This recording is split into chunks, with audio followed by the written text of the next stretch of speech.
வருமானிப்போம். இப்ப இந்த இறைவாக்குகள் எங்க இருந்ததுன்னா ஆன்மாவில் இருந்தது. அதனால்தான் இதை எப்படி சொல்லுவாங்கன்னா ஆன்ம உருக்கமா பார்த்த வரலாறு சொல்லுவா. நினைந்து நினைந்து உணர்ந்து உணர்ந்து ஊற்றலும் கண்ணீர் அதனால் எப்படி உருகணும். அப்பதான் மனதை தாண்டி உயிருக்கு போகும். நிறைய விஷயங்கள் சொல்லி இப்ப அம்மா எல்லாம் சாதாரணமா பார்க்க மாட்டோம். ரொம்ப உயிரோட்டமா பார்க்க முடியும். எங்க அம்மாவை சொன்னியா அம்மா அப்பாவை சொன்னா கூட பார்த்துக்கிட்டு இருவான். ஏன்னா அந்த அம்மாவை எங்க கொண்டு வச்சிருக்கான், மனதை தாண்டி அறிவில ஏற்றி வச்சிருக்கான். அதுக்கே அவ்வளவு அப்ப உயிரில ஏத்தணும், ஆன்மால ஏத்தணும். அப்ப ஞானிகள் அந்த பாடத்தை நீங்க மனனம் பண்ணுகிற பொழுது முழுமையாக மௌனமாக இருந்து நீங்க மனனம் பண்ணுகிற பொழுது அதுக்கு என்ன ஆகுறதுன்னா ஒரு மென்டல் ஃபோர்ஸ் விட்டாரு. அது அங்க இருந்து அப்படியே என்னது மனதில இருந்து அப்படி தாவி அந்த ஆன்மால போய் உயிர்ல தான். அதனாலதான் அதை நம்ம உயிர்ல இருக்குது உயிர்ல ஒட்டிக்கிச்சுன்னு சொல்றோம். புரியுதா? அப்ப மனதை தாண்டி விட்டது.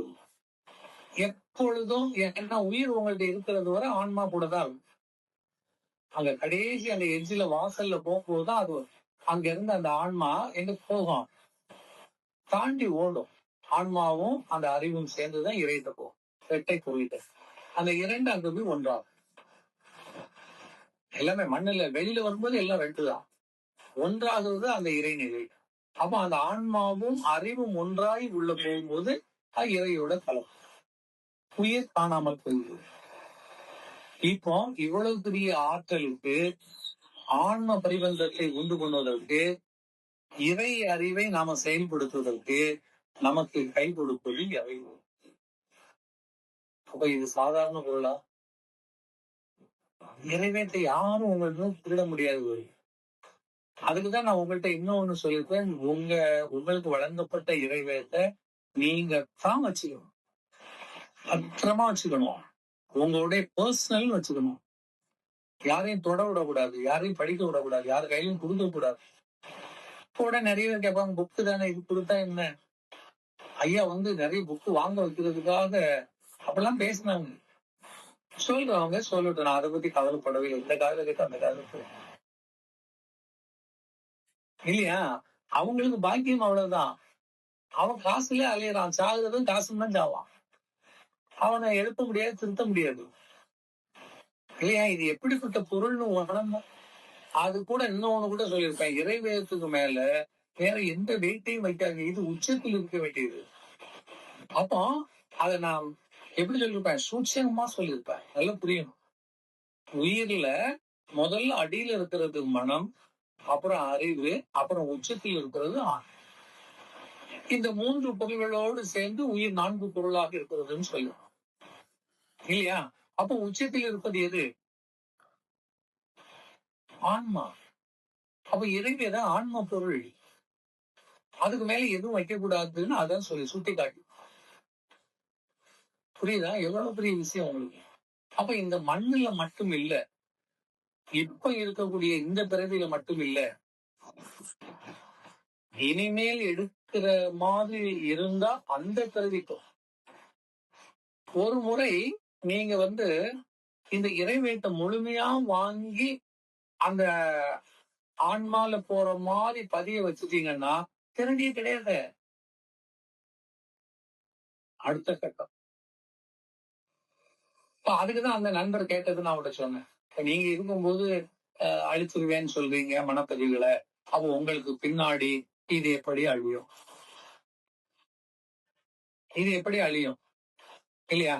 இப்ப இறைவேதம் வாசிச்ச உடனே உங்களுடைய பழைய கர்மாலும் அழிஞ்சிருமானா அழியும். அது எதுக்காக உள்ளது?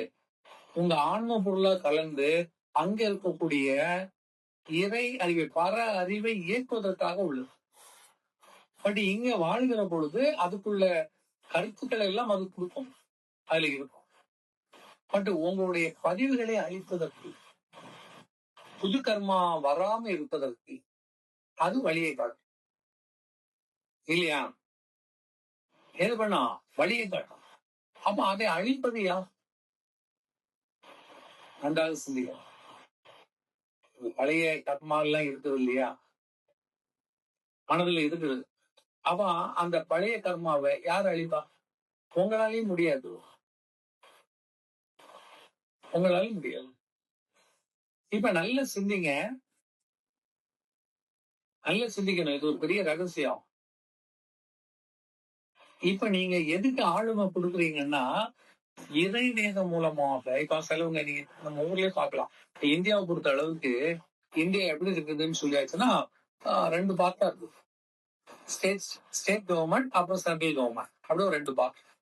இப்போ ஸ்டேட் கவர்மெண்ட்ல இருக்கக்கூடியவங்களுக்கு சென்ட்ரல் கவர்மெண்ட் லிங்க் இருந்ததுன்னா, ஸ்டேட் கவர்மெண்ட் அவங்க மேல கைய வைக்கலாம். ஏன்னா சென்ட்ரல் கவர்மெண்ட் லிங்க் இருக்குது இல்லையா? அப்போ ஸ்டேட் கவர்மெண்ட்டை பத்தி அவன் அவ்வளவு அக்கறைப்பட வேண்டியது இல்லை. அதை தாண்டிட்டான். அவன் பிரைம் மினிஸ்டர்கிட்ட பேசுவான், பிரசிடென்ட்ட பேசுவான், நினைச்சு அங்க இருந்து பார்டர் போலீஸ கொண்டு வந்துருவான். இங்க உள்ள போலீஸ்காரனால ஒண்ணும் பண்ண முடியாது. இங்க உள்ள லாக்குள்ளதான் எங்க நிற்பாங்க. இப்ப அதே மாதிரிதான் பாத்தீங்கன்னா, நீங்க ஒரு விஷயத்தை எங்க பதிக்கிறீங்கன்னு சொன்னா, மனதில் பதிக்கிறீர்கள். நன்றாக சிந்தி. இது ரொம்ப முக்கியமான ரகசியத்தை நான் சொல்றேன். நீங்க எந்த விஷயத்தையும் நான் சொல்றதை கேட்கும்போது கூட மனதில தான் போகுது. அது பதிவும் செய்யலாம், பதியாமையும் போயிடலாம். ஒரு ஆள்கிட்ட பேசிட்டு இருக்கிறீங்க, ரொம்ப ரசிச்சு விரும்பி பேசுனீங்கன்னா கொஞ்சம் மனதில பதியும். சும்மா ஏனா தோணுன்னு கொஞ்ச நேரம் சம்பாஷணை மாதிரி உரையாடிட்டு போனோம்னா அப்படி விட்டு போயிடும். அப்புறம் யோசிச்சு தான் நினைவுல கொண்டு வரும் இல்லையா? எந்த விஷயமா இருந்தாலும் நேரடியாக மைண்ட்ல தான் போய் தாக்கும்.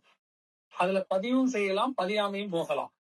இப்ப மைண்ட்ல போனதுக்கு பிறகு அதை உழும். இப்ப நிலத்தை உழ மாதிரி அறிவு என்ன பண்ணும்? அதுல எதெல்லாம் நமக்கு தேவைன்னு சொல்லி அதை எடுத்து தனியா செக்ஷன் பிரிச்சிடும். இது இம்பார்ட்டன்ஸ், இதை ஞாபகம் வச்சுக்கணும், இது நமக்கு வச்சுக்கணும்னு சொல்லி அந்த மனதுல பதியக்கூடிய பதிவுகளை அறிவு என்ன பண்ணினா செலக்ட் பண்ணி எலெக்ட் பண்ணும். அந்த அறிவு செலக்ட் பண்ணல, எலெக்ட் பண்ணலைன்னா இந்த மனத்துல உள்ளது காணாம போயிடும். அதனால்தான் நிறைய நம்ம படிச்சாலும் ஒண்ணு ஞாபகத்துல நிக்கலையே. நம்ம ஆள் சொல்லுவா, நீங்க மனம் பதிவு பண்ணல, மனோசக்தி, ஒருமைப்பாடு, ஓர்மை பண்ணணும் இல்லையா? மெமரைஸ் பண்றது இல்ல, மெமரைஸ் பண்ணிக்கணும். நீங்க அதை தங்களுக்குள்ளே பதிவு பண்ணிக்கணும்னு சொல்லுவாங்க. அதான் அறிவுக்கு தொட்டு அதை ஏற்றி வைக்கணும். இப்ப நான் சொல்லக்கூடிய விஷயம் இறைவேதம். நல்ல சித்திகள் இறைவேதத்தை நீங்க முதலாவது, நான் இறைவேதத்தை ஏற்றுக்கொண்டேன், இறை சிந்தனையும் இறை தேடுதலும் உடையவனாக நான் வாழ்கிறேன் என்ன ஒரு உறுதிப்பாடு எடுத்துட்டு அந்த இறைவேதத்தை 2 கண்களையும் ஒத்திக்கிட்டு அப்புறம் வானத்தை பார்த்து ஒரு முறை வாழ்வோம் வாழ்வுக்கும் சொல்லிட்டு அப்புறம் இறைவேதம் படிக்க ஆரம்பிக்கும் போது உங்க மனம் பிரைட்னஸ் ஆகும். அதை ஏற்றுக்கொள்வதற்கு அறிவோட சேர்ந்தது ஏற்று. இப்ப நீங்க படிக்கக்கூடியதெல்லாம் இந்த மனதிலேயும் அறிவிலையும் பதியும். ஆனா ஒரு ஸ்டேஜுக்கு மேல் பவர் அதுக்கு ஏறும். இப்ப நீங்க ஸ்டேட்ல இருக்கும்போது ஸ்டேட் பவர்ல இருப்பீங்க. இப்ப அவன் சென்ட்ரல் மினிஸ்டர் ஆயிட்டான், ஸ்டேட்டை பத்தி கவலைப்பட மாட்டான் இல்லையா? அதே மாதிரி இப்ப இது நீங்க இந்த மனம் அறிவை தாண்டி நீங்க எங்க கொண்டு போறீங்கன்னா, இது உயிர் கவசம், இது என்னை இறைவனோடு சேர்க்கக்கூடியது சொல்லி இந்த வாக்குகளை உள்ள மனனம் பண்ண பண்ண பண்ண பண்ண அது என்ன பண்ணுனா இந்த மனம் அறிவை தாண்டி எங்க ஓடும்? இதெல்லாம் உயிர்ல நடக்கக்கூடியது, உடம்புக்கு சம்பந்தமே இல்ல. நல்லா சிந்திக்கணும். புரியுதா? எங்க நடக்கக்கூடியது? உயிர்ல. உயிர் உடம்பு விட்டு வெளியே இருக்குன்னு முதல்ல சொல்லியிருக்கேன். அந்த லாஜிக்கை நீங்க புரிஞ்சுக்கணும். அப்போ வெளியில இருக்கக்கூடிய உயிருக்குள்ள நீங்க இந்த இது இங்க இருந்து அங்க உள்ள போய் மனம் அறிவை தாண்டி நேர எங்க போய் உட்காருதுன்னா ஆன்மா ஒழுசு. அப்ப இந்த ஆன்மாவோடு இது சேர சேர எதுக்கு வேல்யூ கம்மி ஆயிடும்னா மனதுக்கு முதலாவது வேல்யூ போகும். மனம் வச்சிருக்கிறதெல்லாம் ஒண்ணுமே இல்லாம போயிடும்.